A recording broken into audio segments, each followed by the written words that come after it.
আল্লাহ বলে তিনটা বিষয় শেখানোর জন্য। এক নম্বর, আমি সূর্য, চাঁদ, আসমান, জমিন, গ্রহ, উপগ্রহ বানিয়েছি কুন ফায়াকুন দিয়ে, কিন্তু তোমাকে আমি কিভাবে বানিয়েছি জানো? আমি বললাম মালিক কিভাবে বানিয়েছো? আল্লাহ বলে হুয়াল্লাযী ইউসাব্বিরুকুম ফিল আরহামি কাইফা ইয়াশা। আমি 10 মাস সময় নিয়া তোমার মায়ের পেটে চুল থেকে নখ পর্যন্ত আমি আল্লাহ আমার কুদরতি হাত দিয়ে সাজিয়ে দিয়েছি। আমি আল্লাহ তোমার চুল থেকে নখ পর্যন্ত দেখেছি। যেদিন তোমাকে সবচেয়ে সুন্দর লেগেছে সেদিন আমি তোমাকে দুনিয়ায় পাঠিয়ে দিয়েছি। এটা কয় নাম্বার? 1 নাম্বার। 2 নাম্বার জিনিস যেটা শিখাইতে চায়, মায়ের পেটের নাম কি জানো? আমরা বললাম রেহেম। আল্লাহ বলে তোমার পেটের নাম কি? আমি বললাম বাতনুন। আপনাদের পেটের নাম কি? সে বাতনুন। যখন মায়ের গর্ভে সন্তান আছে তখন ওই পেটের নাম আর বতন হয় না, ওই পেটের নাম রেহেম হয়ে যায়। তখন আল্লাহর ডাক দেয়, হে মায়ের পেট তোমার নাম কি? উনি বলেন মওলা আমার নাম রেহেম। আল্লাহ বলে তোমার স্বামীর পেটের নাম কি? তখন ওই পেট বলে বাতনুন। তোমার বাবার পেটের নাম কি? সে বাতনুন। তোমার মায়ের পেটের নাম কি? সে বাতনুন। তো সবার পেটের নাম বাতান, তোমার নাম রেহেম কেন? উনি বলে লা আদরি, মালিক আমি তো জানি না। আল্লাহ বলে মান আনা, আমি কে? তখন মায়ের পেট বলে আনতার রহমান, আপনি তো রহমান। আল্লাহ বলে সেই রহমান থেকে রাহা মিম বের করে আমি আল্লাহ তুমি মায়ের পেটের নাম রেহেম রেখে দিয়েছে। সেজন্য মায়ের পেটের নাম হয়ে গেছে রেহেম। মালিক কি শিখাইতে চান? আল্লাহ বলে তুমি মায়ের পেটে ছিলা। আমি বললাম হ্যাঁ। জিন্দা না মরা? আমি বললাম জিন্দা। সে যখন 6 মাস হয়ে গেছে, সবাই ঘুমে ব্যস্ত হয়ে গেছে, কনকনে শীত, তুমি মায়ের পেটে নাড়া দিয়া মায়ের ঘুম ভেঙে দিয়েছিলে। আমি বললাম মালিক হ্যাঁ। তোমার মা উঠে গিয়েছিল? আমি বললাম হ্যাঁ। তো রাত 3টায় যদি আমার ঘুম ভেঙে দেন আমি খুশি হব না, আমি তো রাগ করব, আপনিও রাগ করবেন। আমার মায়ের ঘুম যখন ভেঙে দিয়েছি, আমার মা কি রাগ করেছে না আগে যতটুকু ভালোবেসেছে তার চেয়ে ভালোবাসা আরো বাড়িয়ে দিয়েছে। আজকে আমার 8 মাস হয়েছে, আমার মা দাঁড়িয়ে রান্না করছে, আমি পেটের ভিতর লাথি দিয়ে দিলাম, আমার মা দাঁড়ানো থেকে বসে গেছে, পেট চিপে ধরেছে, চোখ দিয়ে পানি বের হয়ে গেছে। আমার বাবা জিজ্ঞেস করেছে কি হয়েছে? তখন মা বলে নাই সন্তান লাথি দিয়েছে। তখন মা বলছে আপনার সন্তান খেলা খেলছে। লাথি দিয়ে আমি সরি বলি নাই, দুঃখিত বলি নাই, মা মাফ করে দেন বলি নাই।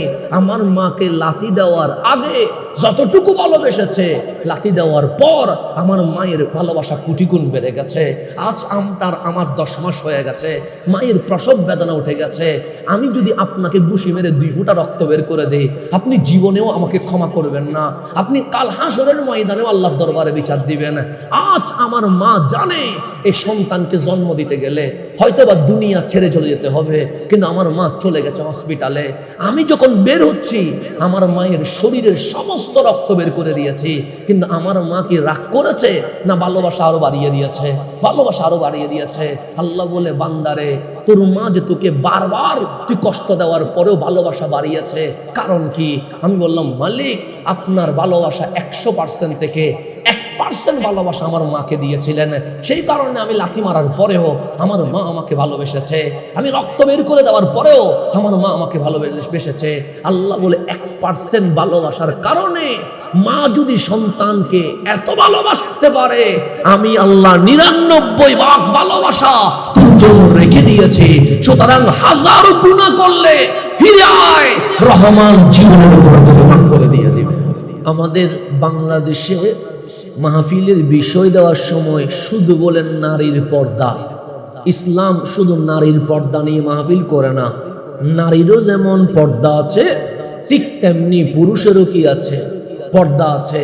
যদি শুধু বলেন নারীর পর্দা, তখন নারী সমাজ বলবে ইসলাম পুরুষকে পর্দা করতে বলে নাই, নারীকে পর্দা করতে বলেছে, আমাদের উপর জুলুম করেছে, এটা বলবে।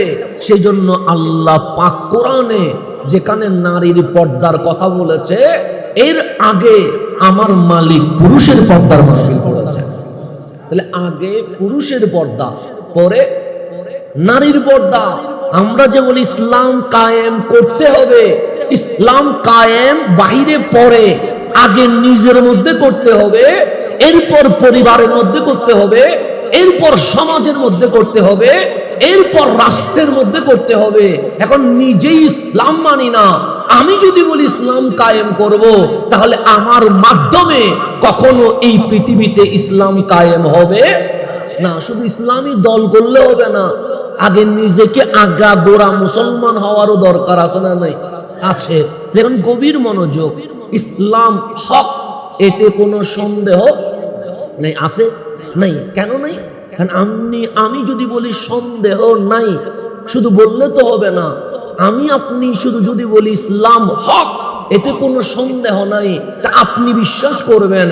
কোন বিধর্মী, কোন নাস্তিক এ কথা কি বিশ্বাস করবে? করবে না। তাকে প্রমাণ দিতে হবে। কি প্রমাণ? আপনি দেখবেন বিশ্বে এখন হসপিটাল আছে, মেডিকেল আছে। 100 বছর আগের চিকিৎসা একরকম ছিল, এখনের চিকিৎসা আরেক রকম হয়ে গেছে। এখনের মসজিদ একরকম, 50 বছর আগের মসজিদ আরেক রকম। এখন বিল্ডিং করতে হয় একভাবে, আগে বিল্ডিং করতে হইতো আরেক ভাবে। আগে রাস্তা ছিল না, এখন রাস্তা হয়ে গেছে। এক কথায় আমরা যা পড়েছি 100 বছর আগের সিলেবাস আর 100 বছর পরের সিলেবাস, আগামাতা কোনো মিল নাই। বিজ্ঞান 200 বছর আগে বলেছে একরকম, এখন বলে আরেক রকম। তো আল্লাহ বলছে জালিকাল কিতাবু লা রাইবা ফি। বান্দা, ইঞ্জিনিয়ারের বইয়ে ভুল থাকতে পারে, ডাক্তারের বইয়ে ভুল থাকতে পারে, বক্তার বইয়ে ভুল থাকতে পারে, বিজ্ঞানীর বইয়ে ভুল থাকতে পারে, কিন্তু আমি আল্লাহ চ্যালেঞ্জ করলাম, আমি আল্লাহর দেওয়া কিতাবে কোনো ভুল থাকতে পারে না। 1400 বছর চলে গেছে, আপনি বাংলা বই খুলেন, 10 বছর আগের ক্লাস 6 এর বই, 10 বছর পর ক্লাস 6 এর বই, দেখবেন আগেরটার সাথে এখন মিল নাই। সায়েন্সের বই খুলেন, 50 বছর আগের সায়েন্সের বই, 50 বছর পরের সায়েন্সের বই, দেখবেন মিল নাই।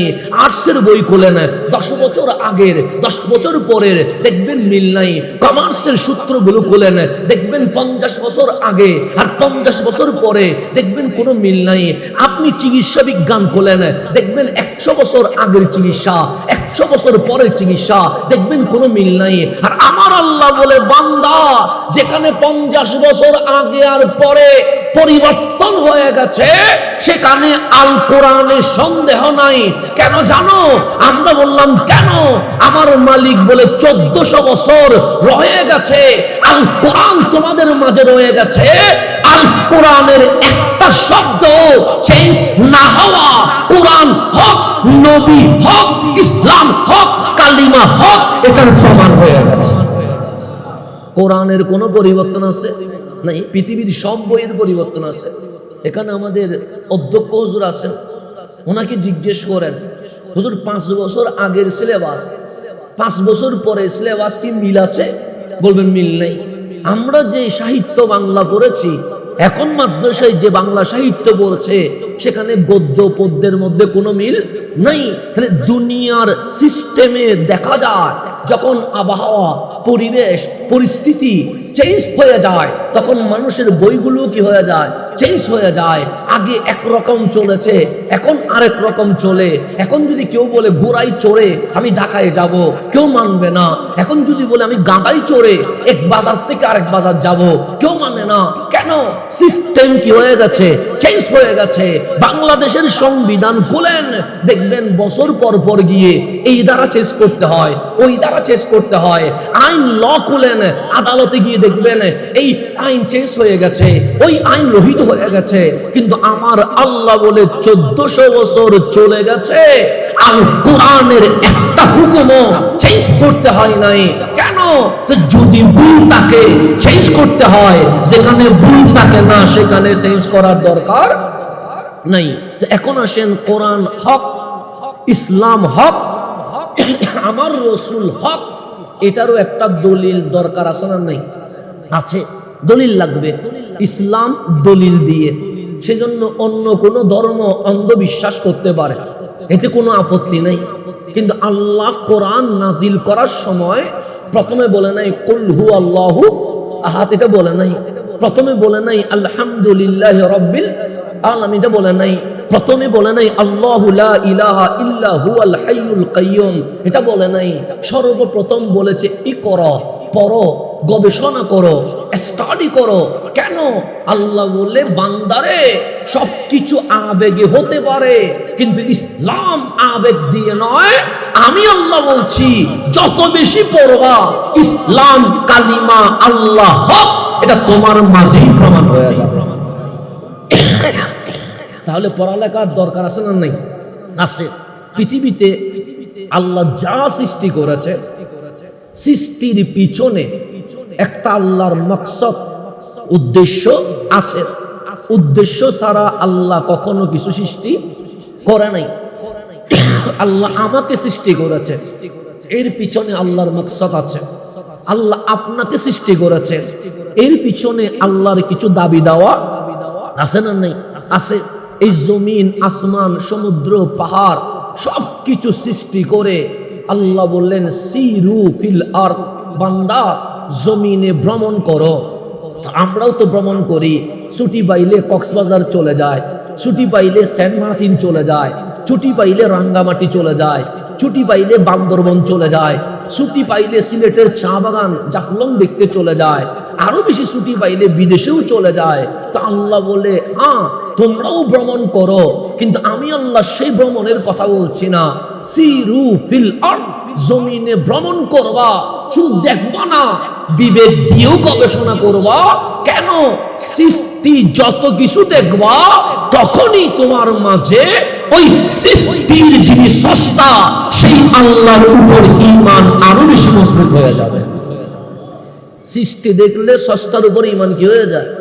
মজবুত হয়ে যায়। আমরা যখন ক্লাস 8-এ পড়েছি সেখানে ছিল সিরু ফিল আরদ, জমিনে ভ্রমণ করো।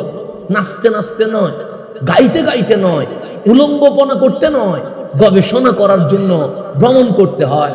তা আমরা তখন ছোট ছিলাম, বিবেক দিয়ে গবেষণা করার মতো ওই বিবেক হয় নাই। কিন্তু যখন মিশরে গেলাম আমরা নীল নদ দেখতে পাচ্ছি, আমরা তুরে সাইনা দেখতে পাচ্ছি, আমরা আলেকজান্দ্রিয়া দেখতে পাচ্ছি। যখন একটা জায়গায় গেলাম সেখানে মন স্থির হয়ে গেছে। কেন? আমার আল্লাহ কোরআনে বলছে মারাজাল বাহরাইনে ইয়ালতাকিয়ান, বান্দা জমিন ভ্রমণ করতে করতে করতে তুমি দেখবা একটা জায়গায় দুইটা সমুদ্র এক মিলে গেছে, একাকার হয়ে গেছে। যেমন এটাও পানি, এটা পান করা যায়। কেন? এটা লবণাক্ত নয়। কিন্তু আমি যদি কক্সবাজারের পানি আপনাকে দেই, আপনি কি পান করতে পারবেন? কেন? বলে হুজুর লবণাক্ত, জিহ্বা যেন ছিঁড়ে যাবে, মুখ যেন ফসকে যাবে, সে কারণে এই পানি পান করা যাবে না। তা আল্লাহ বলে বান্দা তুমি জমিনে ভ্রমণ করো। আমি বললাম মালিক কি দেখবো? আল্লাহ বলে আল্লাহর কুদরত দেখবা, আল্লাহর শায়রুল্লাহ, আল্লাহর নিদর্শন দেখবা।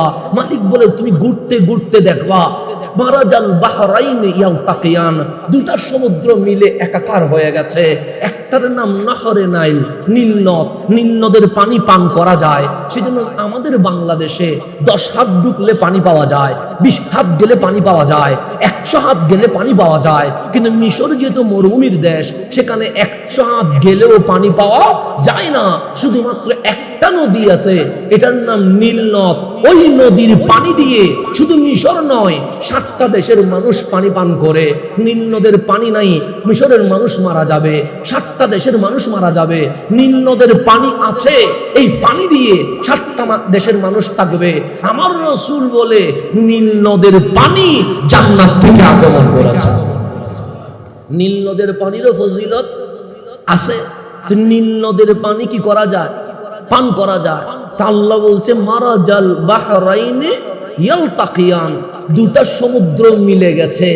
নীল নদ যেখানে শেষ সেখান থেকে বাহরে মুতাওয়াসসিত আরব ভূমধ্য সাগর শুরু হয়ে গেছে। মাঝখানে দেওয়াল নাই, টিন নাই, পার্টিশন নাই, এমন কোন বাঁধে নাই যেখানে নীল নদের পানি ঢুকতে পারবে না। কিন্তু মাঝখানে টিনও নাই, দেওয়ালও নাই, বাঁধও নাই, কোনো কিছুই নাই। কিন্তু আপনি যখন এখান থেকে পানি নিবেন পানি পান করতে পারবেন, এখান থেকে যখন পানি নিবেন লবণের কারণে পানি পান করা যাবে না।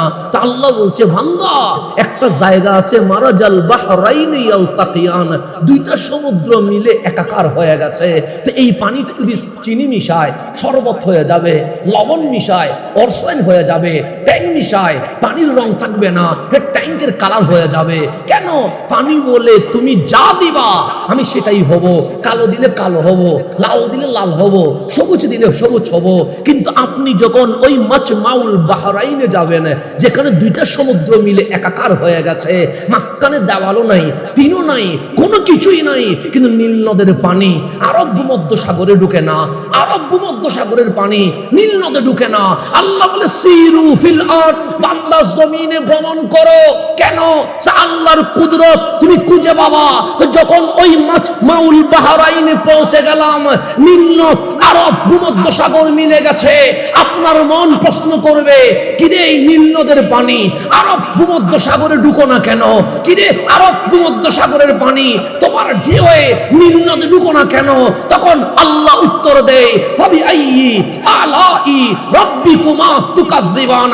বান্দা, মাঝখানে দেওয়াল নাই, টিন নাই, কথা ঠিক, কিন্তু নীল নদের পানি আরব ভূমধ্য সাগরে ঢুকে না, আরব ভূমধ্য সাগরের পানি নীল নদে ঢুকে না। কেন জানিস? আমি আল্লাহ একবার বলেছি নীল নদের মিঠা পানি লবণে ঢুকতে পারবে না, আরব ভূমধ্য সাগরের লবণের পানি মিঠা পানিতে ঢুকতে পারবে না। একবারে কিয়ামত পর্যন্ত আমার হুকুম মানতে বাধ্য হয়ে গেছে। আর প্রত্যেকদিন তোমাকে হাইয়া আলাস সালাহ বলে মসজিদে ডাকা হয়, তুমি একবারও তুমি আসতে পারো না।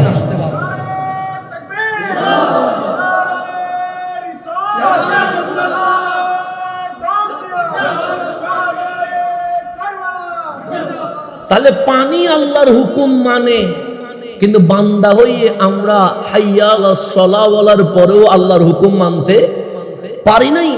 হাইয়া আলাল ফালাহ বলার পরেও আমরা আসতে পারি নাই। আসসালাতু খায়রুম মিনান নওম বলার পরেও আমরা হাজিরা দিতে পারি নাই। আল্লাহ বলে, বান্দা পানির চেয়েও তুই নিকৃষ্ট হয়ে গেলি, পানির চেয়েও তুই নিচে নেমে গেলি।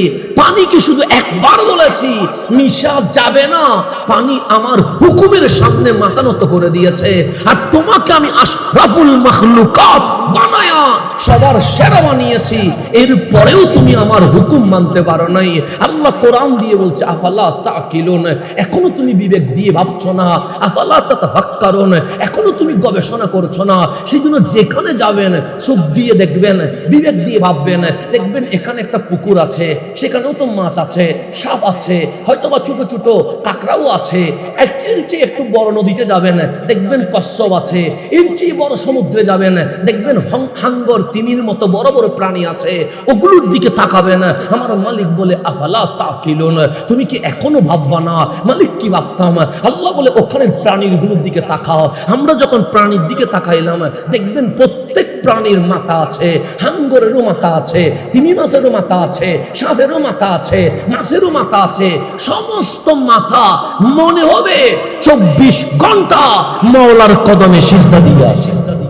খেয়াল করে দেখেন সবগুলো মাথা কোথায়? সাপরে কখনো দেখছেন সোজা হয়ে দাঁড়াইছে? হাঙ্গর লাফ দে সোজা দিতে পারে না, মাথাটা কিভাবে থাকে? এভাবে থাকে। কেন? হাঙ্গরও আপনাকে বলছে, দেখ আমি সমুদ্রের মাঝখানে লাফ দিচ্ছি, তাও মাথা উপরে উঠে নাই, মাথার নিচের দিকে আমি 24টা ঘন্টা মাওলার কদমে সিজদায় পড়ে আছি। তাহলে সমুদ্রের প্রাণী, পুকুরের প্রাণী, পানির প্রাণী হরদম মাথাটা নিচের দিকে, একটাও সোজা হয়ে দাঁড়াইতে পারে না।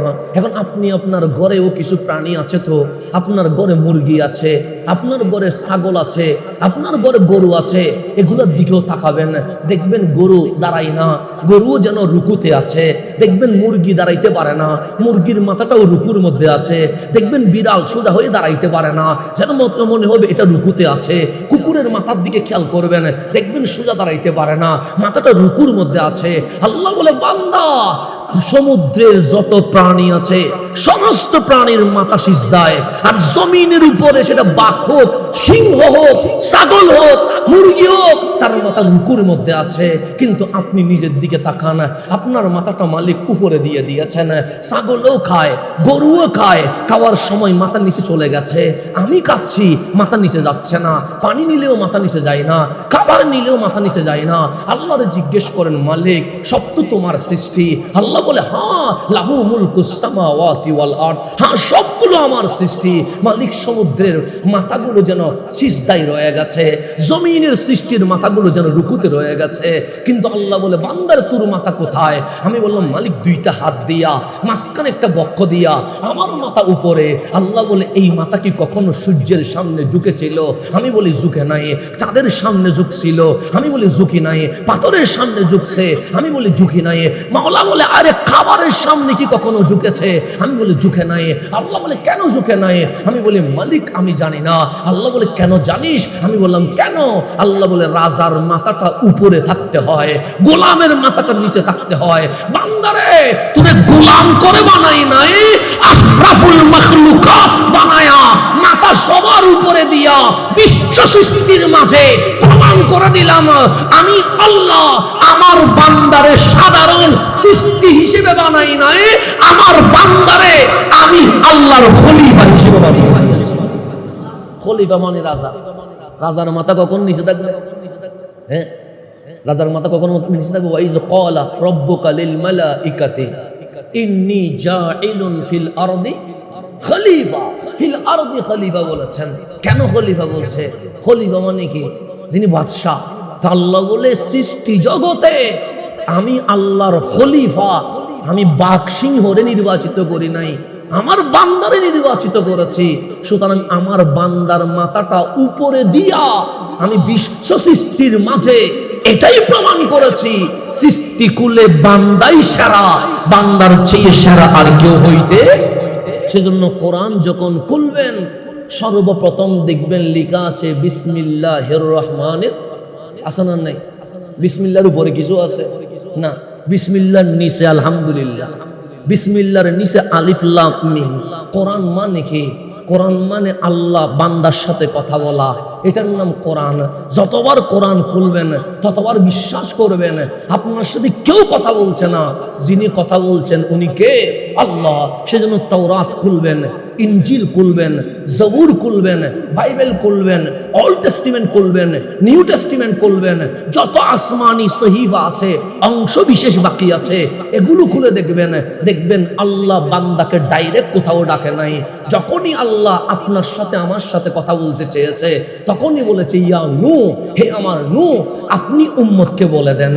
আল্লাহ ডাইরেক্ট বান্দারে ডাকে নাই, রসুলকে বলেছে আমি এটা বলতে চাই, আপনি বলে দেন। বলেন, ইয়া ইব্রাহিম, হে আমার ইব্রাহিম, আপনি হাওয়ারিনদেরকে এটা বলে দেন। ইয়া মূসা, হে আমার মূসা, আপনি বনি ইসরাইলকে এটা বলে দেন। ইয়া ঈসা, হে আমার ঈসা, আপনি আপনার উম্মতকে এটা বলেন। এভাবে করে আল্লাহ রসুলের মাধ্যমে বান্দার সাথে কথা বলেছে। কিন্তু যখন কোরআন খুলবেন দেখবেন আল্লাহ বলছেন, ইয়া ইবাদি, আল্লাহ বলছেন ইয়া আইয়ুহান নাস, আল্লাহ বলেছেন ইয়া আইয়ুহাল্লাযীনা আমানু। ডাইরেক্ট আপনাকে ডাকছে। কখনো ইয়া আইয়ুহান নাস, কখনো ইয়া আইয়ুহাল্লাযীনা আমানু, কখনো ইয়া ইবাদি। মালিক সবার সাথে কথা বলেছ, মাসকানে ইয়া ইব্রাহিম, মাসকানে ইয়া মূসা, মাসকানে ইয়া ঈসা। কিন্তু কোরআন খুলে দেখছি তুমি আমার সাথে ডাইরেক্ট কথা বলছো। আল্লাহ বলে, বান্দা ওয়াইজ জাআল, আল্লাহ বলছে, বান্দা তোমার পাওয়ার কেন এত বেশি হয়েছে জানো? আমরা বললাম কেন? আল্লাহ বলছে, ওয়াকাযালিকা জাআলনাকুম উম্মাতাও ওয়াসাতা, হাবিবের উম্মত হওয়ার কারণে আমি আল্লাহ তোমাদের সাথে ডাইরেক্ট কথা বলা শুরু করে দিয়েছি। কোরআন মানে নারে তাকবীর, নারে রিসালাত, নারে গাউস। আজকের মাহফিলে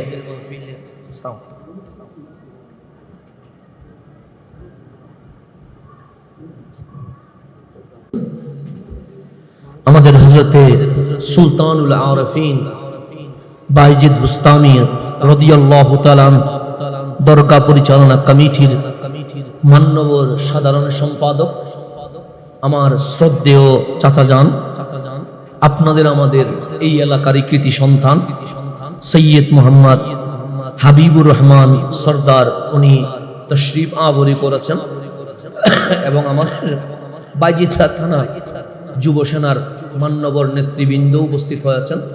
সকলের আগমনকে স্বাগত জানিয়ে আমরা বলি মারহাবা। তাহলে আমি যেখানে ছিলাম সেখানেই চলে যাক। তাহলে আল্লাহ মাথাটারে উপরে দিয়া এটাই প্রমাণ করছে বান্দার চেয়ে সেরা আর কেউ সেই জন্য কোরআন মানে আল্লাহ বান্দার সাথে কথা বলা।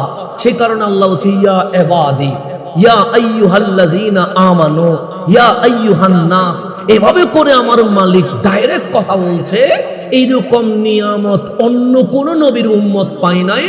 এই নিয়ামত শুধুমাত্র হাবিবুল্লাহর উম্মত পেয়ে গেছে। সে কারণে অন্যান্য কিতাবকে আপনি আসমানি কিতাব বলবেন, এটাতে কোনো অসুবিধা নাই। অন্যান্য রাসূলের কিতাবকে অবশ্যই আল্লাহর কালাম বলবেন, এটাই ঈমান আনতে হবে। কিন্তু ওই কালামের মাধ্যমে আল্লাহর রাসূলের সাথে কথা বলেছেন, নবীদের সাথে কথা বলেছেন, কিন্তু পাক কোরআনের মাধ্যমে আল্লাহ ডাইরেক্ট হাবিবের উম্মতের সাথে কথা বলেছেন। তাহলে কোরআন মানে আল্লাহ তার সাথে কথা বলা, বান্দার সাথে। সেজন্য নামাজে শুধু তাসবিহ আছে, জিকির আছে, প্রশংসা আছে, সাথে কোরআনের তেলাওয়াত আছে না নাই? আছে। এখানে অন্য কিছু বললে হবে? আমার বাবার সাহিত্য বললে হবে না, কাজী নজরুল ইসলামের কবিতা বললে হবে না, কোন জ্ঞান বিজ্ঞানীদের কোন প্রশংসা করলে হবে না, পড়তে হবে কালামুল্লাহ। কেন? আসসালাতু মিরাজুল মুমিনিন, নামাজ মুমিনের মেরাজ। তো মুমিনের মেরাজ মানে কি? বান্দা আল্লাহর দিদার করছে, তো আল্লাহর দিদারে অন্য কারো কথা চলবে না, কথা চলবে কার? আল্লাহর। সে কারণে নামাজে কোরআন পড়তে হয়, অন্য কিছু পড়ার সুযোগ নাই। শুধু তাসবিহ পড়বেন, জিকির করবেন, তাও আল্লাহর। আর যা পড়তে পারবেন সেটার নাম কোরআন। কোরআনের বাইরে অন্য কোনো কিতাব পড়ার সুযোগ নাই। তাহলে আল্লাহর কোরআন মানে বান্দা কথা বলা। সেখানে আল্লাহ প্রথম বলছে বিসমিল্লাহির রহমানির রহিম। কিরে মালিক, প্রথম আয়াত বিসমিল্লাহ, আল্লাহ বলেন হ্যাঁ। প্রথম শব্দটা দেখছি বা, তো আরবিতে তো আরো অনেক শব্দ আছে, আলিফ আছে, তা আছে, সা আছে, জিম আছে, র আছে, নুন আছে, সব বাদ দিয়া মালিক বলে বিসমিল্লাহ। বা দিয়ে শুরু করলা কেন? আল্লাহ এটাকে আলিফ দিয়ে করা যায় না? আল্লাহ বলে যায় না। তা দিয়ে করা যায় না? আল্লাহ বলে যায় না। সা দিয়ে করা যায় না? আল্লাহ বলে যায় না। তো মালিক বা দিয়ে শুরু করলা কেন? আল্লাহ বলে বাতে একটা ফোঁটা তো আছে। আমরা বললাম আছে। নিচে না উপরে? আমরা বললাম নিচে। মালিক বলে তোমার মাথাটা কোথায়? আমি বললাম উপরে। আল্লাহ বলে বিসমিল্লাহ বা দিয়ে কেন শুরু করেছে জানো? আমরা বললাম কেন? আল্লাহ বলে বান্দা যেই মাথা সূর্যের সামনে ঝুঁকে নাই, চাঁদের সামনে ঝুঁকে নাই, তারকার সামনে ঝুঁকে নাই, গাছের সামনে ঝুঁকে নাই, খাবারের সামনে ঝুঁকে নাই, ওই মাথা বায়ের ফুটার মতো মালিকের সামনে ঝুঁকায়া বলো সুবহানা রাব্বিয়াল আলা। আমি উপরে নয়, সবচেয়ে উপরে হচ্ছে আমার রব, এর উপরে আর কিছু হইতে পারে না। আল্লাহ বলে ওই উপরের মাথার নিচে দিয়া যত নিচু হইয়া সুবহানা রাব্বিয়াল আলা বলতে পারবা, আলহামদুর আলিফের মতো আমি তোমাকে লৌহ কলম আর সে চেয়ে আরো দামি করে দিয়ে দেব। তাহলে আল্লাহ কোরআনের মাধ্যমে আমাদের পরিচয় দিচ্ছে। তো পর্দার কথা বলার আগে এগুলা কেন বললাম? কারণ আগে নিজেরে চিনতে হবে। দামি জিনিস মানুষ লুকায়া রাখে, অদামি জিনিস মানুষ কখনো লুকায়া। ডাস্টবিনের ময়লাগুলো দেখবেন রাস্তায় রাস্তায় পড়ে আছে, কিন্তু আপনি এখান থেকে একদম হাটাজারি পর্যন্ত যদি হেঁটে যান, 500 টাকার নোট কি রাস্তায় খুঁজি পাবেন? পাবেন না। কারণ দামি জিনিস মানুষ লুকায়া রাখে। কিন্তু ময়লা দেখবেন রাস্তার মাঝখানেও আছে, রাস্তার ডানেও আছে, রাস্তার বামেও আছে। তো আপনি কেমন দামি? আল্লাহ কোরআনে বলছে বান্দা আমি সব কিছু বানিয়েছি। আমরা বললাম মালিক কোনো সন্দেহ নাই। আল্লাহ বলে কেমনে বানাইছি জানোস? আমরা বলি মালিক একটা মসজিদ, একটা বিল্ডিং বানাইতে গেলে, একটা রাস্তা বানাইতে গেলে সর্বপ্রথম ইঞ্জিনিয়ার লাগে, যিনি ড্রয়িং করবে। এরপর ভালো মিস্ত্রি লাগে। শুধু মিস্ত্রি দিয়ে হয় না, সাথে কিছু হেল্পারও লাগে। তাও একদিনে বিল্ডিং হয় না, 3 বছর 4 বছর 5 বছর চলে যায়, এরপর একটা বিল্ডিং হয়। আল্লাহ বলে আমার বছর লাগে নাই, আমার মাস লাগে নাই, আমার সপ্তাহ লাগে নাই, আমি 6 দিনেই সবকিছু বানিয়ে ফেলেছি। মালিক ইঞ্জিনিয়ার, আল্লাহ বলে লাগে নাই। মালিক মিস্ত্রি, আল্লাহ বলে লাগে নাই। মালিক হেল্পার, আল্লাহ বলে লাগে নাই। আমি শুধু বলেছি কোন হয়ে যা, ফায়াকুন, অটোমেটিক সবকিছু হয়ে গেছে। আল্লাহ কোন বললে ফায়াকুন হয়ে যায়, এতে কোনো সন্দেহ আছে নাই। আপনি আসমানের জন্য কোন ইঞ্জিনিয়ার নিয়ে আসবেন? আল্লাহ বলেছে কোন হয়ে যা, ফায়াকুন হয়ে গেছে। কিন্তু আল্লাহ বলে বান্দা আসমানের কোনো মা বাবা আছে? আমি বললাম নাই। জমিনের আছে? আমি বললাম নাই। সূর্য পৃথিবীর চেয়ে অনেক বড়, এটাতে কি কোনো মা বাবা আছে? আমি বললাম নাই। এই যে নক্ষত্রগুলো দেখতে পাচ্ছ, যদিও বা চোখের জ্যোতিতে ছোট ছোট মনে হয়, এক একটা গ্রহ, এক একটা গ্যালাক্সি এই পৃথিবীর চেয়ে অনেক বড়। আমার মালিক বলে এগুলোর কি কোনো মা বাবা আছে? আমি বললাম নাই। আল্লাহ বলে তোমার আসেনি? আমি বললাম আছে। আল্লাহ বলে যিনি সূর্য, চাঁদ, গ্রহ, আসমান, জমিন মা বাবা সারা বানাইতে পারে, উনি তো বান্দারেও তো মা বাবা সারা বানাইতে পারে, কিন্তু আমি তোমার মা বাবা সারা বানাই নাই। আমরা বললাম মালিক কেন? আল্লাহ বলে প্রথমে কোথায় ছিলা? আমি বললাম আলমে আরওয়াতে। আল্লাহ বলে আমি যদি কোন ফায়া কোন বলতাম, তুমি হাসান ডাইরেক্ট বান্দা হইয়া জমিনে নেমে আসতে পারতা, কিন্তু এইভাবে করি নাই। আগে মা বাবার সাথে সম্পর্ক হয়েছে, মহাব্বত হয়েছে, বিয়ে হয়েছে, এরপরে আমি তোমাকে রুহের জগৎ থেকে মায়ের পেটে এনেছি। চাইলে 1 সেকেন্ডে বের করা যায়, 1 মিনিট আনা যায়, 1 ঘন্টায় আনা যায়, 1 মাসেও আনা যায়, কিন্তু আল্লাহ মায়ের পেটে আমাদেরকে 10 মাসের উপরে রাখছে কি রাখে নাই? রাখছে। আমরা যারা ছেলে মানুষ, আমাদের পেটে যদি পাথর হয় 10 গ্রাম 20 গ্রাম, এই পাথর কি আপনি পেটে রাখতে পারবেন? পারবেন না। ব্যথা উঠে যায়, হসপিটাল নিতে হয়। আপনাকে এক্সরে করার পর বলে আপনাকে ব্যথার ওষুধ দিলে ভালো হবে না, অপারেশন করতে হবে। অপারেশন করার পরে এইরকম গ্লাসের মধ্যে পাথরগুলো রাখা হয়। কেন? ছোট বলে পানিতে রাখা হয়। দেখো তোমার পেটে এই 2টো ছোট পাথর ছিল, সেই কারণে তুমি ঘুমাইতে পারো নাই। আমি আপনি 10 গ্রাম 20 গ্রাম পাথর পেটে রাখতে পারি নাই, কিন্তু আমার আপনার মা 1.5-2 কেজি জিন্দা মানুষ মায়ের পেটে রেখে দিয়েছে। রাখছে কি রাখেন নাই? রাখছে। মা কি চিল্লাইছে? আওয়াজ করছে? হসপিটালে নিয়ে বারবার এক্সরে করতে হয়েছে? হয় নাই। তাই আজকে এই দুনিয়ায় আযাব আসছে কেন? আজকে চতুর্দিকে তাকান, দিন দুপুরে কোনের রাজ্য শুরু হয়ে গেছে। আজকে আপনি এই বাংলাদেশের দিকে তাকান, আযাবের পর আযাব শুরু হয়েছে। কেন? মায়ের ছোট্ট পেটে আমার আপনার জায়গা হয়ে গেছে। আমাদের 8-10 তলা বিল্ডিং এ আমাদের মা বাবার জায়গা হয়। আজকে মা বাবাগুলো বৃদ্ধাশ্রমে চলে গেছে। তো যাদের ঘরের মা বাবা বৃদ্ধাশ্রমে যায়, সেখানে তো রহমত থাকে না, নিয়ামত থাকে না, আল্লাহর আযাব চলে আসে। আল্লাহর আযাব আসার পিছনে যে সব কারণ আছে, সব কারণ বাংলাদেশে পাওয়া যায়। আমরা মাকে বৃদ্ধাশ্রমে পাঠাই, বাবাকে বৃদ্ধাশ্রমে পাঠাই। শুধু তাই নয়, আজকে হিন্দু নাস্তিক নয়, ইসলামী দল নাম দিয়া আমার নবীর শানে, সাহাবায়ে কেরামের শানে, আহলে বাইতের শানে এমন বেয়াদবি করা শুরু করেছে যা নাস্তিকের মুখ দিয়ে বের হয় না। কথা ঠিক না? আজকে বাংলাদেশে দেখেন না, ইসলামী দলের নেতা একটা পরকীয়া করে ধরা খাইছে, তারে বাঁচাইতে গিয়ে আরেকজনে বলতেছে এগুলা তো স্বাভাবিক বিষয়, নবীরাও সাহাবীরাও এই কাজগুলো করতো। আজকে শুনতে হচ্ছে, আজকে শুনতে হচ্ছে আমাদেরকে। এগুলো কোনো হিন্দুও বলে নাই, কোনো বৌদ্ধও বলে নাই, কোন নাস্তিকে বলে নাই, ইসলামী দল করা মানুষ বলতেছে এটা তো স্বাভাবিক বিষয়। নবীদের জামানায়ও ছিল, সাহাবীদের জামানায়ও ছিল। তাদের কাছে অন্যের বউ ভালো লাগতো, তখন ওনারা গিয়ে বলতেন তোমার বউটা আমাকে দিয়ে দাও। এরকম কথা কোন নাস্তিকের মুখ দিয়ে বের হয়েছে? কিন্তু আজকে মুসলিম নয়, শুধুমাত্র ইসলামী দলের কর্মী নাম দিয়ে নবীর শানে, সাহাবায়ে কেরামের শানে এরকম জঘন্য শব্দ ইউজ করছে।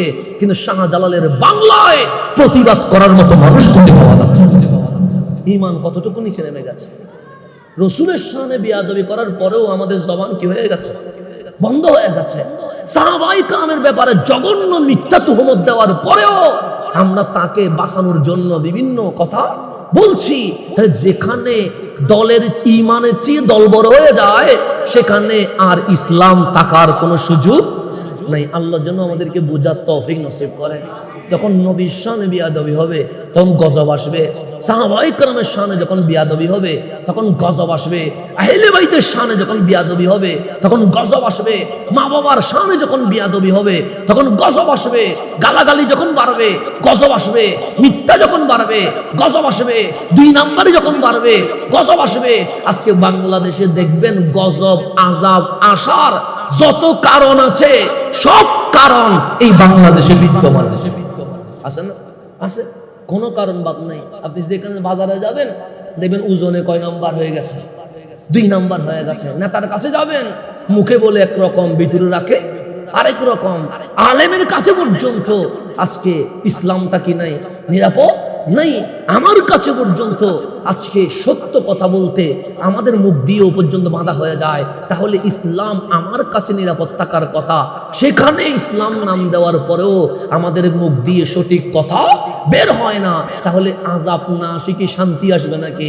সেজন্য দিন দিন আযাব বাড়ে, গরম দিন দিন বাড়ে, ভূমিকম্প দিন দিন বাড়ে, সাইক্লোন দিন দিন বাড়ে, এভাবে করে ভূমিধস দিন দিন বাড়ে, আল্লাহর আযাব আরো বাড়বে। এগুলো সবগুলো সিগন্যাল দিচ্ছে যেন আমরা তওবা করে আল্লাহর দরবারে কি করতে পারি, ফিরে আসতে পারি। আল্লাহ যেন আমাদেরকে তওবা করার তৌফিক নসিব করেন। তা আমি যেখানে ছিলাম সেখানে চলে যায়। আমার আল্লাহ বলেন, বান্দারে আমি চাইলে 1 সেকেন্ডে তোমার মায়ের পেট থেকে নিয়ে আসতে পারি, কিন্তু তোমার মায়ের পেটে তুমি 10 মাস ছিলা, কেন জানো? আমি বললাম, মালিক আমি জানি না। আল্লাহ বলে 3টা বিষয় শেখানোর জন্য। 1 নাম্বার, আমি সূর্য, চাঁদ, আসমান, জমিন, গ্রহ, উপগ্রহ বানিয়েছি কুন ফায়াকুন দিয়ে, কিন্তু তোমাকে আমি কিভাবে বানিয়েছি জানো? আমি বললাম, মালিক কিভাবে বানিয়েছো? আল্লাহ বলে, হুয়াল্লাযী ইউসাফিরুকুম ফিল আরহামি কাইফা ইয়াশা। আমি 10 মাস সময় নিয়া তোমার মায়ের পেটে চুল থেকে নখ পর্যন্ত আমি আল্লাহ আমার কুদরতি হাত দিয়ে সাজিয়ে দিয়ে দিয়েছি। আমি আল্লাহ তোমার চুল থেকে নখ পর্যন্ত দেখেছি। যেদিন তোমাকে সবচেয়ে সুন্দর লেগেছে সেদিন আমি তোমাকে দুনিয়ায় পাঠিয়ে দিয়েছি। এটা কয় নাম্বার? 1 নাম্বার। 2 নাম্বার জিনিস যেটা শিখাইতে চায়, মায়ের পেটের নাম কি জানো? আমরা বললাম রেহেম। আল্লাহ বলে, তোমার পেটের নাম কি? আমি বললাম বাতনুন। আপনাদের পেটের নাম কি? সে বাতনুন। যখন মায়ের গর্ভে সন্তান আছে তখন ওই পেটের নাম আর বতন হয় না, ওই পেটের নাম রেহেম হয়ে যায়। তখন আল্লাহর ডাক দেয়, হে মায়ের পেট তোমার নাম কি? উনি বলেন, মওলা আমার নাম রেহেম। আল্লাহ বলে, তোমার স্বামীর পেটের নাম কি? তখন ওই পেট বলে বাতনুন। তোমার বাবার পেটের নাম কি? সে বাতনুন। তোমার মায়ের পেটের নাম কি? সে বাতনুন। তো সবার পেটের নাম বাতান, তোমার নাম রেহেম কেন? উনি বলে, লা আদরি, মালিক আমি তো জানি না। আল্লাহ বলে, মান আনা, আমি কে? তখন মায়ের পেট বলে, আনতার রহমান, আপনি তো রহমান। আল্লাহ বলে, সেই রহমান থেকে রাহা মিম বের করে আমি আল্লাহ তুমি মায়ের পেটের নাম রেহেম রেখে দিয়ে দিয়েছে। সেজন্য মায়ের পেটের নাম হয়ে গেছে রেহেম। মালিক কি শিখাইতে চান? আল্লাহ বলে, তুমি মায়ের পেটে ছিলা। আমি বললাম হ্যাঁ। জিন্দা না মরা? আমি বললাম জিন্দা। সে যখন 6 মাস হয়ে গেছে, সবাই ঘুমে ব্যস্ত হয়ে গেছে, কনকনে শীত, তুমি মায়ের পেটে নাড়া দিয়া মায়ের ঘুম ভেঙে দিয়েছিলে। আমি বললাম, মালিক হ্যাঁ। তোমার মা উঠে গিয়েছিল? আমি বললাম হ্যাঁ। তো রাত 3টায় যদি আমার ঘুম ভেঙে দেন আমি খুশি হব না, আমি তো রাগ করব, আপনিও রাগ করবেন। আমার মায়ের ঘুম যখন ভেঙে দিয়েছি, আমার মা কি রাগ করেছে না আগে যতটুকু ভালোবেসেছে তার চেয়ে ভালোবাসা আরো বাড়িয়ে দিয়েছে, আরো বাড়িয়ে দিয়ে দিয়েছে। আজকে আমার 8 মাস হয়েছে, আমার মা দাঁড়িয়ে রান্না করছে, আমি পেটের ভিতর লাথি দিয়ে দিলাম, আমার মা দাঁড়ানো থেকে বসে গেছে, পেট চিপে ধরেছে, চোখ দিয়ে পানি বের হয়ে গেছে। আমার বাবা জিজ্ঞেস করেছে কি হয়েছে, তখন মা বলে নাই সন্তান লাথি দিয়েছে। তখন মা বলছে আপনার সন্তান খেলা খেলছে। লাথি দিয়ে আমি সরি বলি নাই, দুঃখিত বলি নাই, মা মাফ করে দেন বলি নাই। আমার মাকে লাথি দেওয়ার আগে যতটুকু ভালোবেসেছে, লাথি দেওয়ার পর আমার মায়ের ভালোবাসা কোটি গুণ বেড়ে গেছে। আজ আমার 10 মাস হয়ে গেছে, মায়ের প্রসব বেদনা উঠে গেছে। আমি যদি আপনাকে ঘুষি মেরে 2 ফোঁটা রক্ত বের করে দেই, আপনি জীবনেও আমাকে ক্ষমা করবেন না, আপনি কাল হাসরের ময়দানেও আল্লাহর দরবারে বিচার দিবেন। আজ আমার মা জানে এই সন্তানকে জন্ম দিতে গেলে হয়তোবা দুনিয়া ছেড়ে চলে যেতে হবে, কিন্তু আমার মা চলে গেছে হসপিটালে। আমি যখন বের হচ্ছি আমার মায়ের শরীরের সমস্ত রক্ত বের করে দিয়েছি, কিন্তু আমার মা কি রাগ করেছে না ভালোবাসা আরো বাড়িয়ে দিয়েছে? ভালোবাসা আরো বাড়িয়ে দিয়েছে। আল্লাহ বলে, বান্দারে তোর মা যে তোকে বারবার তুই কষ্ট দেওয়ার পরেও ভালোবাসা বাড়িয়েছে, কারণ কি? আমি বললাম, মালিক আপনার ভালোবাসা 100% থেকে 1% ভালোবাসা আমার মাকে দিয়েছিলেন, সেই কারণে আমি লাথি মারার পরেও আমার মা আমাকে ভালোবেসেছে, আমি রক্ত বের করে দেওয়ার পরেও আমার মা আমাকে ভালোবেসেছে। আল্লাহ বলে 1% ভালোবাসার কারণে মা যদি সন্তানকে এত ভালোবাসতে পারে, আমি আল্লাহ 99 ভাগ ভালোবাসা তোর জন্য রেখে দিয়েছি। সুতরাং 1000 গুনাহ করলে ফিরে আয়, রহমান জীবনের উপর রহমান করে দিয়ে দিবে। এটা কয় নাম্বার? 2 নাম্বার। 3 নাম্বার আল্লাহ বলে 3 নাম্বার শিখাইতে চায়। আমি বললাম, মালিক কি? আল্লাহ বলে, কুল্লু নাফসিন যায়কাতুল মউত, সবাইকে মরতে হবে, আজ না হয় কাল দুনিয়ার সফর শেষ করতে হবে। আজকে আমরা যারা স্কুল কলেজ ইউনিভার্সিটি পড়ি, আমাদের মধ্যে কিছু কিছু আধুনিক স্টুডেন্ট আছে যারা বিজ্ঞানে বিশ্বাসী, যুক্তিতে বিশ্বাসী। ওনারা এরকম গ্লাসের পানি মাটিতে ফেলে দিয়ে বলবে, দেখ মাটি পানি চুষে খেয়ে ফেলছে। ওনারা মাটি গর্ত করে কিছু সবজি রেখে বলবে 15 দিন পর দেখা যাবে কি আছে, গর্ত করে দেখি সবজি নাই, মাটি হয়ে গেছে। বললাম, বন্ধু কি বুঝাইতে চাও? বন্ধু বলে, দেখো পানিও মাটি চুষে ফেলে, মাটির ভিতরে কিছু রাখলে সেটাও মাটি হয়ে যায়। এই ফুলকে যদি আপনি এখন গিয়ে মাটির নিচে দিয়ে দেন, 1 মাস পর যদি খুলে দেখেন, দেখবেন ফুল আর ফুল নাই, সবগুলো কি হয়ে গেছে? মাটি হয়ে গেছে। তখন আপনার নাস্তিক বন্ধু বলবে, বন্ধুরে এই নামাজ রোজা হজ যাকাত দিয়ে কি হবে? এই কালিমা কোরআন দিয়ে কি হবে? দুফুর্তি যেমন ইচ্ছা তেমন করো, জানা করো, মদ খাও, সিনেমায় যাও, কেন? তুমিও মরে গেলে মাটি তোমারে খেয়ে ফেলবে, আল্লাহ তোমাকে খুঁজে পাবে না। এইরকম অসংখ্য খারাপ যুক্তি এই জমিনে আসে না? নেই, আছে। মুসলমানের ছেলে সেকুলার হয়ে যায়, মুসলমানের ছেলে নাস্তিক হয়ে যায়। সেটা বলার পরে আপনি বলবেন কথা তো ঠিক, কারণ জমিনে পানি ঢাললে পানি তো জমিন তো পানি চুষে ফেলছে। জমিনের ভিতরে কিছু রাখলে সব কাঁচামাল মাটির সাথে মিশে যাচ্ছে। তো আমার এই বডি, আমার এই হাড্ডি 1 বছর 2 বছর পর মিশে যাবে। আল্লাহ বলে, বান্দারে, বান্দার যুক্তি শুনে ইবলিসের কপ্পরে পড়ে নিজের ইমানকে শেষ করে দিস না। আমি বললাম, মালিক যুক্তি তো ঠিক আছে, পানি ডাললে জমিন পানি চুষে ফেলে, জমিনের ভিতরে কিছু রাখলে সবগুলো মাটি হয়ে যায়, তা আমিও তো মাটি হয়ে যাব। আল্লাহ বলে, না। আমি বললাম, কেন? আল্লাহ বলে, দুনিয়ায় আসার আগে কই ছিলি? আমি বললাম, মায়ের পেটে। পেটটা বড় না ছোট? আমি বললাম, ছোট। বান্দারে, ভাত খাইলে কি পেটে ভাত থাকে? আমি বললাম, না। রুটি খাইলে রুটি থাকে? আমি বললাম, না। সবজি মাছ মাংস খাইলে কি এগুলা থাকে? আমি বললাম, না।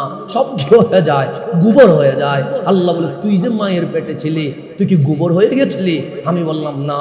আল্লাহ বলে, তুকে ওই পেটে জিন্দা মানুষ রাখছে কে? আমরা বললাম, আল্লাহ। আল্লাহ বলে, বান্দা, এটাই শিখাইতে চায়, যেই মালিক জন্মের আগে ছোট্ট মায়ের পেটে জিন্দা রাখতে পারে, সেই মালিক মরার পর 3.5 হাত কবরের ভিতরে জিন্দা রাখতে পারে কি পারে না? পারে। এখানে অবিশ্বাস করার কিছু নাই।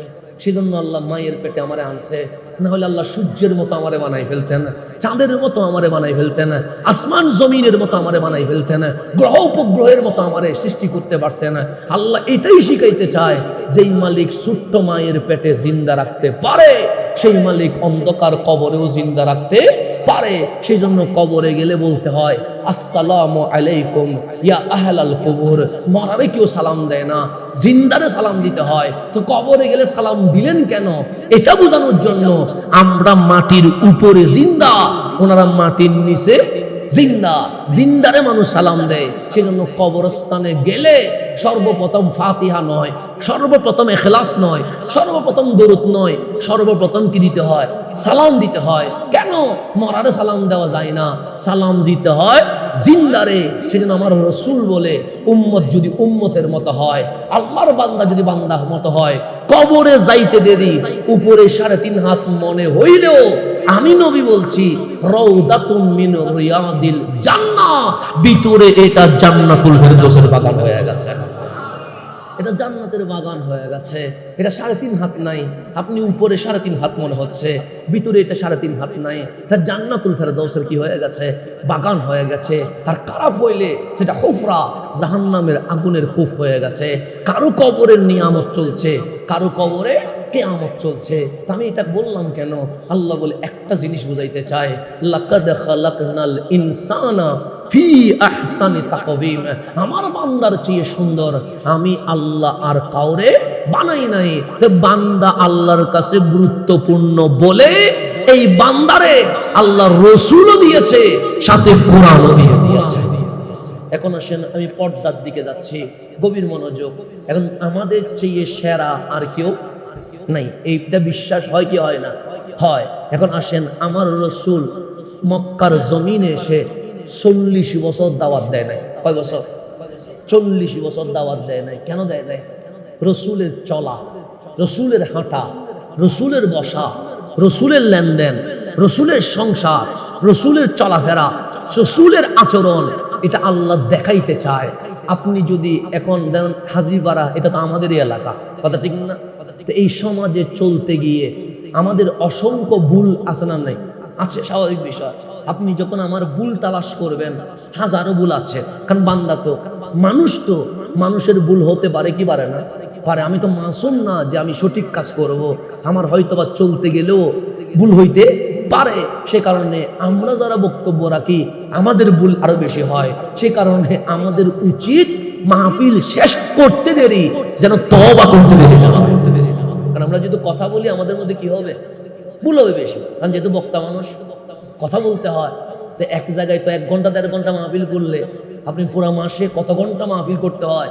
তো এইরকম মাহফিলের মধ্যে যদি 2 মিনিট 2 মিনিট করে ভুল ধরি, ভুলের কোনো শেষ আছে?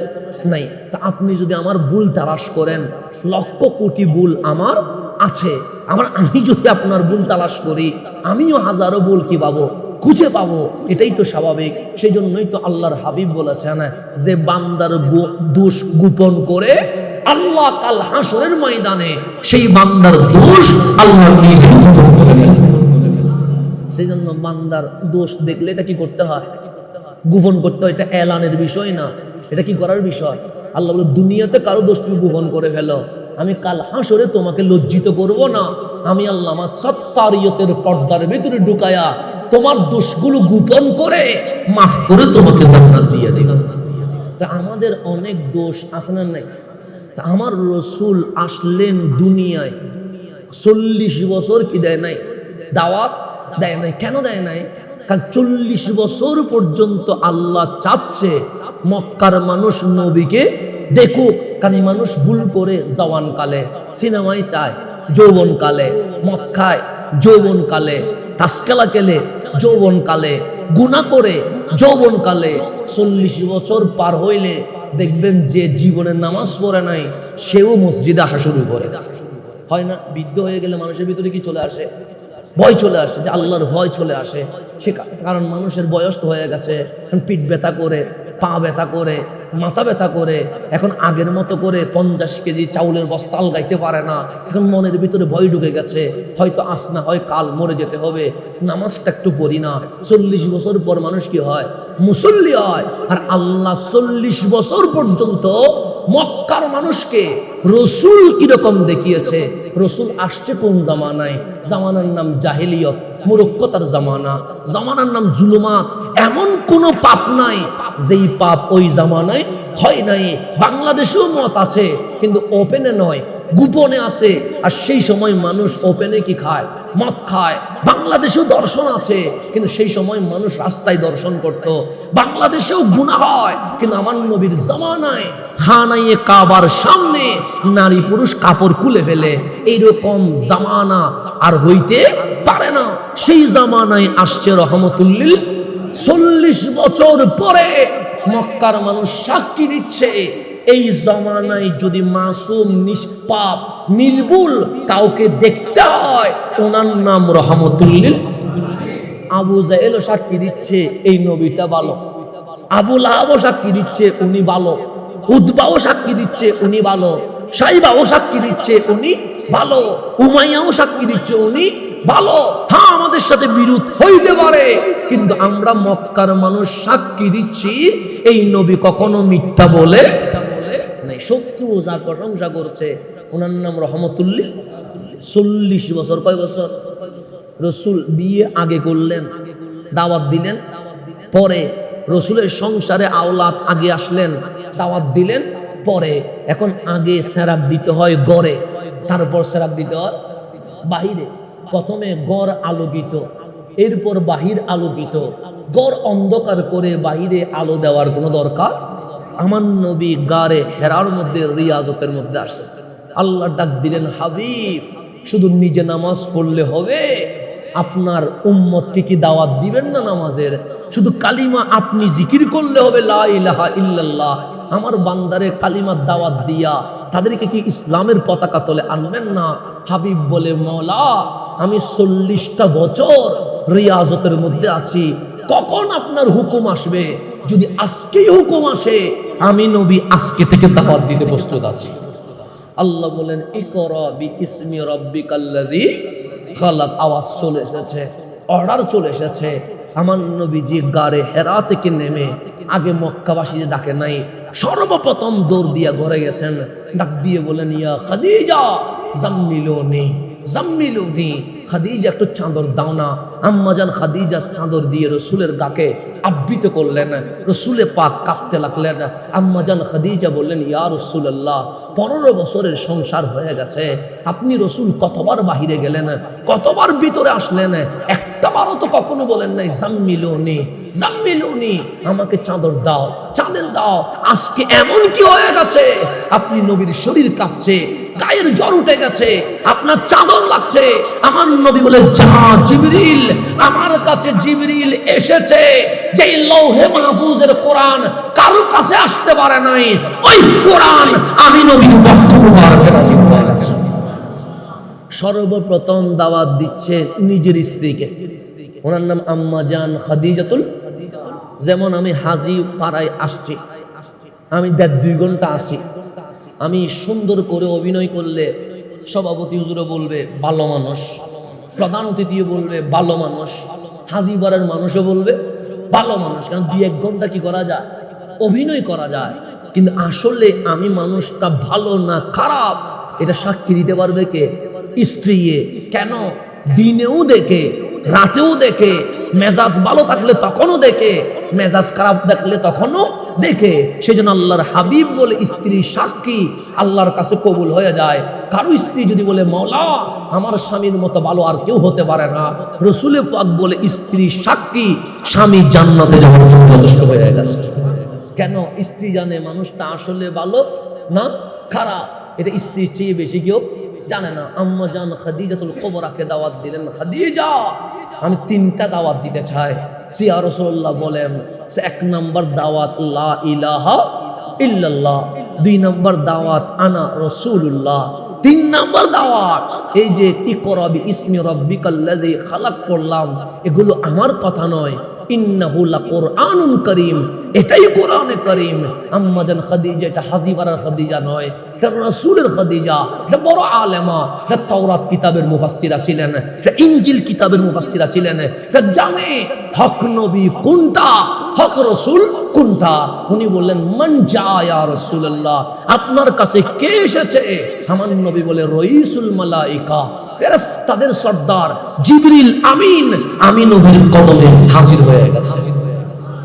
এখন আম্মাজান খাদিজার আদব দেখেন, আমরা হইলে বলতাম জিবরিল এটা লম্বায় কতটুকু, মোটা কিরকম, দেখতে কিরকম, জিবরিল যে আসছে এটার প্রমাণ কি, এরকম অনেক কিছু আমরা জিজ্ঞেস করতাম, স্বাভাবিক বিষয়, কারণ জিবরিলকে আমরা দেখছি না, দেখি নাই।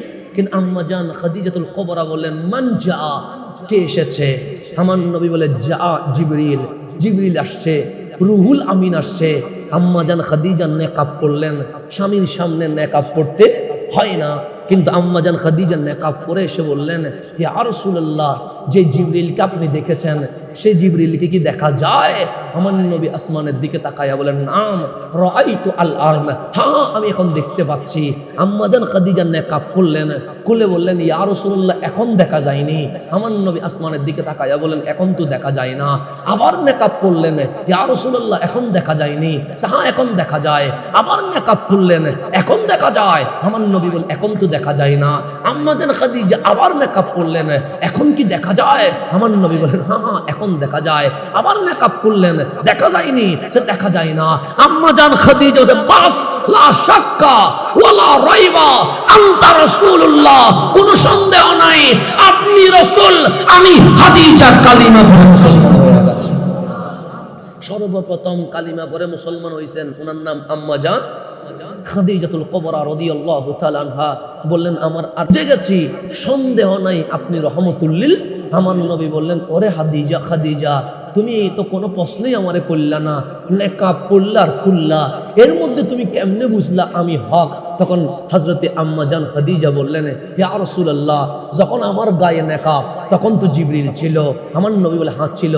যখন নেকাব খুলছি তখন কি ছিল? সে ছিল না। সে এটাই প্রমাণ আপনি হক, এতে কোনো সন্দেহ নাই। আমার নবী বলে কেমনে? তখন আম্মা জান খাদিজাতুল কুবরা বলছেন, ইয়া রাসূলুল্লাহ, যদি নেকাব খোলার পরেও উনি থাকতো তাহলে বুঝতাম এটা জিবরিল নয়, এটা ইবলিস। কেন? শয়তান বেহায়া হয়, সেজন্য পর্দা না থাকলে সে নির্লজ্জের মতো বসে থাকবে। আর এটা শয়তান নয় বলে, জিবরিল বলে আমি খাদিজার নেকাব খুলতে দেরি, উনি লজ্জায় চলে গেছে। সুতরাং প্রমাণ হয়ে গেছে আপনার কাছে ইবলিস আসে নাই, আপনার কাছে ফেরেশতাদের সরদার চলে এসেছে। দেখুন এই নেকাব, এই পর্দা ইসলাম হক, এটার কি হয়ে গেছে? দলিল হয়েছে। প্রথম দলিল হচ্ছে নেকাব। যে পর্দার বিষয়টা আমাকে দিয়েছেন সেটা হচ্ছে ইসলামের প্রথম দলিল। আপনি যে পর্দাটা হালকা জিনিস না, ইসলাম হক, আমার নবী হক, কালিমা হক, এটার প্রমাণ হয়েছে কি দিয়া? পর্দা দিয়া, নেকাব দিয়া। পর্দা দিয়া যে বিষয় আপনি আমাকে দিয়েছেন, এই পর্দার উপরে ইসলাম হক, নবীজি হক, কোরআন হক, এটার প্রমাণ হয়েছে। তো আম্মা জান খাদিজা অনেক বড় মেসেজ দিয়েছে। কি মেসেজ? নেকাব যখন করেছি জিবরিল আছে, নেকাব যখন খুলেছি জিবরিল নাই। আজকে সোনার বাংলাদেশে দেখবেন প্রত্যেক ঘর অশান্তিতে পরিণত হয়ে গেছে, পরকীয়া বেড়ে গেছে, ইফতিজিং বেড়ে গেছে, জেনা বেড়ে গেছে, দর্শন বেড়ে গেছে, প্রত্যেক ঘরে অশান্তি। কেন? আম্মা জান খাদিজাতুল কুবরা আমাদেরকে বুঝিয়ে দিচ্ছে, তোমার ঘরে যদি নারীরা পর্দা করে সেখানে রহমত থাকে, সেখানে ফেরেশতা থাকে, যেখানে ফেরেশতা থাকে সেখানে রহমত থাকে, যেখানে রহমত থাকে সেখানে ঘর জান্নাত হয়ে যায়। যেদিন মুসলমানের ঘর থেকে বেপর্দা শুরু হবে, ফেরেশতা বের হয়ে যাবে। যেই ঘরে ফেরেশতা নাই সেই ঘরে ইবলিস ঢুকে, যেই ঘরে ইবলিস ঢুকে সেই ঘর জাহান্নামে রূপান্তরিত হয়ে যায়। আজকে আমাদের সোনার বাংলাদেশে যত অশান্তি কিসের কারণে? বেপর্দার কারণে। আমার ঘর থেকে যখন পর্দা চলে গেছে, লজ্জায় ফেরেশতা কি হয়ে গেছে? তো যেই ঘরে ফেরেশতা নাই সেই ঘরে কে ঢুকবে? ইবলিস ঢুকবে। তো যেই ঘরে ইবলিস ঢুকবে সেই ঘরে কখনো শান্তি থাকবে? শান্তি থাকবে না। সে জানে পরকীয়া ঢুকছে, তালাক ঢুকছে, ঘরের মধ্যে অশান্তি ঢুকছে, ঝামেলা ঢুকছে, সন্দেহ ঢুকছে, রিজিকের মধ্যে সমস্যা ঢুকছে। এই সব ঝামেলার পিছনে বেপর্দাই কয় নাম্বার দায়ী? এক নাম্বার দায়ী।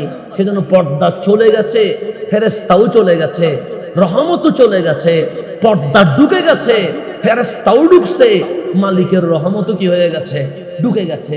আম্মা জান খাদিজাতুল কুবরা রাদিয়াল্লাহু তাআলা আনহা আমাদেরকে মেসেজ দিয়ে জানিয়ে যাচ্ছে, তোমার ঘরে যদি পর্দা থাকে তোমার ঘরে ফেরেশতা থাকবে, তোমার ঘরে যদি ফেরেশতা থাকে তোমার ঘরে রহমত থাকবে, তোমার ঘরে যদি রহমত থাকে তোমার ঘর জান্নাতের বাগান হয়ে যাবে। আর তোমার ঘরে পর্দা যদি চলে যায় ফেরেশতাও চলে যাবে, ইবলিস ঢুকবে। ইবলিস যখন ঢুকবে তোমার ঘরের বাচ্চারা কার্টুন দেখবে, ছেলেরা মোবাইলের মধ্যে জুয়াতে আসক্ত হবে, মেয়েরা সেই টিভি কুলে কুলে কুলে সিরিয়ালে ব্যস্ত হয়ে যাবে। তখন তোমার ঘরে যত প্রকার অশান্তি আছে সমস্ত অশান্তি ঢুকবে। যখন অশান্তি ঢুকবে অটোমেটিক সমাজ কুলুষিত হবে। হাজার মাহফিল করলেও এই সমাজকে আর চেঞ্জ করার কোনো সুযোগ। এক জায়গায় যদি অসুখ হয় চিকিৎসা দেওয়া যায়, সব জায়গায় যদি অসুখ হয় চিকিৎসা দিবেন কোথায়? চিকিৎসা দেওয়া যাবে? মাথা ব্যথা হইলে চিকিৎসা করলাম, এখন মাথাও ব্যথা, চোখও ব্যথা, মুখেও ব্যথা, শরীরেও ব্যথা, ওষুধ দিবেন কোন জায়গায়? ওষুধ দেওয়ার কোন জায়গা নাই। এখন সমাজের সব জায়গায় রোগ ঢুকে গেছে, মেডিসিন এতগুলো দেওয়ার মতো আর কোনো সুযোগ নাই। সেই কারণে আল্লাহ পাক কোরআনে সূরাতুন নূরের 30তম আয়াতে বলছেন, কুল হাবিব আপনি বলেন, লিল মুমিনিন, কাকে বলবেন? আমার মুমিন বান্দাগুলারে বলবেন। যে ঈমান আনে নাই তাকে বলতে বলে নাই। আমরা যারা মসজিদে এসেছি আমাদেরকে বলতে বলেছে, আমরা যারা মুসল্লি হয়েছি আমাদেরকে বলতে বলেছে, আমরা যারা হাবিবুল্লাহর উম্মত হয়েছি আল্লাহ বলে কুল লিল মুমিনিন, হাবিব মুমিনদেরকে বলেন, ইয়াগুদ্দু মিন আবসারিহিম, তারা যেন তাদের চোখকে সংযত করে, তারা যেন চোখকে অবনত রাখে, এই চোখ দিয়ে অশ্লীল কোনো কিছু যেন না দেখে। তার উপরে ওয়াইয়াহফাজু ফুরুজাহুম, তারা যেন তাদের লজ্জাস্থানকে কি করে? হেফাজত করে। যালিকা আসকালাহুম, এটাই তাদের জন্য পবিত্রতা। ইন্নাল্লাহ খাবীরুম বিমা ইয়াসনাউন, তারা যাই করে সবকিছু জানেন কে? আল্লাহ আল্লাহ জানেন কি জানেন না? আল্লাহ বলে খবীর, আমি সংবাদ নিচ্ছি, তুমি কি করো না করো আমার নজর দৃষ্টিপাত তোমার উপরে আছে। তাহলে আমাদের পুরুষের পর্দা হচ্ছে চোখ নিচের দিকে রাখতে হবে, লজ্জাস্থান হেফাজত রাখতে হবে। এরপর হচ্ছে ওয়াকুল্লিল মুমিনাত, হাবিব এখন মুমিন নারীদেরকে বলেন ইয়াকদুদনা মিন আবসারিহিন্না, তারা যেন তাদের চোখকে কি রাখে, অবনত রাখে, সংযত রাখে। ওয়াইয়াহফাজনা ফুরুজাহুন্না, তারা যেন তাদের লজ্জাস্থানকে হেফাজত করে। ওয়ালা ইউদ্দিনা জিনাতাহুন্না ইল্লা মা যাহারা মিনহা, তাদের সৌন্দর্য যেন কি না করে, প্রকাশ না করে। যতটুকু প্রকাশ পায় এটা তো পায়, কিন্তু প্রকাশ হয় না, এই সৌন্দর্য যেন জাতির সামনে কি না করে, প্রকাশ না করে। তাহলে মুমিন বান্দাকেও পর্দা করতে হবে, মুমিন বান্দিনীকেও কি করতে হবে, পর্দা করতে হবে। আজকে সোনার বাংলাদেশে আমরা দেখতে পাচ্ছি যখন ঈদ আসে তখন আমরা ড্রেস খুঁজি, কোন নায়িকা কিরকম কাপড় পরে সেটাই আমরা খুঁজি। এখন খেলা চলে এসেছে, যে আর্জেন্টিনা করে সে আর্জেন্টিনার খেলোয়াড় কিরকম চুল কাটে সেরকম চুল কাটে, যে ব্রাজিল করে ব্রাজিলের জার্সি কিরকম সেরকম কাপড় পরে। তো এগুলো আমাদের জন্য বড় আসনি সংকেত। এখন আল্লাহ যেইভাবে বলেছে তার বাহিরে যাওয়ার কোনো সুযোগ, রসুল যেভাবে বলেছে তার বাহিরে যাওয়ার কোনো সুযোগ নাই। সেই কারণে দেখবেন আমাদের আজকে আপনি যখন মার্কেটে যাবেন, শপিংয়ে যাবেন, এক সময় দেখবেন নারীদের কাপড় ছিল 4 পিস, 4 পিসের পর হয়েছে 3 পিস, এখন হয়ে গেছে কত পিস, 2 পিস হয়ে গেছে। এখন লজ্জা, আমাদের আর টাকার মতো কোনো সুযোগ নাই। রমজানের মধ্যে ইন্ডিয়ান নায়িকাদের কাপড় কেনার জন্য অনেক নারী আত্মহত্যা পর্যন্ত করছে, এরকম অনেক রিপোর্ট বাংলাদেশে আছে না নাই? আছে। এখন ওনারা বলবে আমি স্বাধীন বাংলার স্বাধীন নাগরিক, যেমন কেউ চুল কাটছে এদিকেও নাই এদিকেও নাই, মাঝখানে আছে। তারা জিজ্ঞেস করলাম এরকম চুল কাটলা কেন? সে বলবে আমি তো আপনার বাবার টাকায় চলি না, স্বাধীন বাংলার স্বাধীন নাগরিক, সুতরাং আমি এভাবে চুল কাটবো। তুমি কাপড় পরেছো, প্যান্ট পরেছো, এখানেও সিরা এখানেও সিরা, টাকার অভাব হয়েছে যে না, যত বেশি সিরা তত বেশি দাম বেশি, সুতরাং এরকম কাপড় পরলা কেন? বলবে ইন্ডিয়ার নায়ক অমুক এরকম পরেছে, সেই কারণে এরকম পরেছি। আমি বললাম এটা না পড়লে হয় না? উনি বললেন স্বাধীন বাংলার স্বাধীন নাগরিক, আমি যেমন ইচ্ছা তেমন করব, তোমার কি? আমার বোন আজকে রাস্তা দিয়ে হেঁটে যাচ্ছে, না পর্দা আছে, না আপনার ইসলামের কোন আদর্শ আছে। আমার বোনকে যখন বললাম আপনি গায়ের উপর চাদরটা আবৃত করেন যেন লজ্জা শীলতা প্রকাশ পায়, উনি বললেন আমি তো তোমার টাকায় চলি না, স্বাধীন বাংলার স্বাধীন নাগরিক, আমি আমার মতো করে চলবো। এরকম অসংখ্য যুক্তি বাংলাদেশে আছে না নাই? আছে। তো আল্লাহ কোরআনের মধ্যে বলছেন বান্দা তুমি যদি অমুসলিম হও আমার কোনো কথা নাই, তুমি যদি নাস্তিক হও আমার কোনো কথা নাই, তুমি যদি হিন্দু বৌদ্ধ চাকমা হও ইহুদি খ্রিস্টান হও আমার কোনো কথা নাই। আল্লাহ বলছে ওয়ামা কানা লিমুমিনিন ওয়ালা মুমিনাতিন, আল্লাহ যারা মুমিন তাদেরকে বলছে বান্দারে তুমি ঈমান আনছো কেন? এখন আপনি বলেন নামাজ পড়লে কি কেউ টাকা দিবে? এরপরেও নামাজ পড়েন, আল্লাহর কি দেখছেন? তারপরেও ঈমান আনছেন। কেন ঈমান আনছেন? আপনাকে কেউ কি ভয় দেখাইছে? এখন হাজি বাড়াই কেউ কি বলছে ঈমান না আনলে মারি ফেলাম? বলছে? বলে নাই। কেউ কি বলছে মুসলমান হইলে 5 তলা বিল্ডিং করে দিব? বলছে? বলে নাই। বাংলাদেশে আমরা যারা মুসলমান হয়েছি তারা বয়েও মুসলমান হই নাই, টাকার লোভেও মুসলমান হয় নাই, আমরা মুসলমান হয়েছি আল্লাহ এবং রসুলকে মহব্বত করে। কথা ঠিক নেই? আল্লাহ এবং রসুলকে কি করে? প্রেম করে, মহব্বত করে, ভালোবেসে আমরা কি হয়েছি? আল্লাহ দেখি নাই আমরা ঈমান আনছি, নবী দেখি নাই আমরা ঈমান আনছি। কি কারণে? ভয়ে না, লোভে না, আমরা আল্লাহ এবং রসুলের মহব্বতে কালিমা পড়ে মুসলমান হয়েছে। আল্লাহ বলে মুসলমান হও নাই আমার কোনো কথা নাই, কিন্তু মুসলমান হয়ে গেছো এখন আমার কথা আছে। নামাজ অমুসলিমে পড়বে না মুসলমানে পড়বে? মুসলমানে পড়বে। রোজা কি অমুসলিমে রাখবে না মুসলমানে রাখবে? মুসলমানে রাখবে। হজ যাকাত এটা কি অমুসলিমে করবে না মুসলমানে করবে? তো আল্লাহ কোরআনে বলছে মা কানা লিমুমিনিন ওয়ালা মুমিনাতিন, মুমিন নরনারীর কোনো অধিকার নাই। ইযা কাদাল্লাহু ওয়া রাসূলুহু আমরান আইয়াকুনা লাহুমুল খিয়ারা মিন আমরিহিম, আল্লাহ এবং রসুল যেই বিষয়ে ফয়সালা দিবে এর বাহিরে অন্য কিছু পছন্দ করার কোনো অধিকার আমি আল্লাহ মুসলমানকে দেই নাই। ঘোষণা কার? আল্লাহ এবং রসুল। ইজা কাদাল্লাহু ওয়া রাসূলুহু আমরা, আল্লাহ এবং রসুল যখন কোনো বিষয়ে কি দিছে, ফয়সালা দিয়ে দিয়েছে, এর বাহিরে গিয়ে অন্য কিছু পছন্দ করব এই সুযোগ নাই। কে বলতেছে? আল্লাহ বলতেছে। তাহলে এখন আপনি চুল কাটলেন, বললেন আমি স্বাধীন। আপনি উলঙ্গ চললেন, বললেন আমি স্বাধীন। পর্দা করব না, বললেন আমি স্বাধীন। আল্লাহ বলে এটা যদি অমুসলিম হইতে বলো কোনো সমস্যা, কিন্তু যখন মুমিন হয়ে গেছো তারপরে গিয়ে আল্লাহ এবং রসুলের হুকুমের বাইরে চলার কোনো সুযোগ।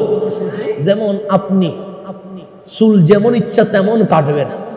আপনার ঘরে কোনো আর্মি যদি থাকে, সে কি চুল যেমন ইচ্ছা তেমন কাটতে পারবে? কেন?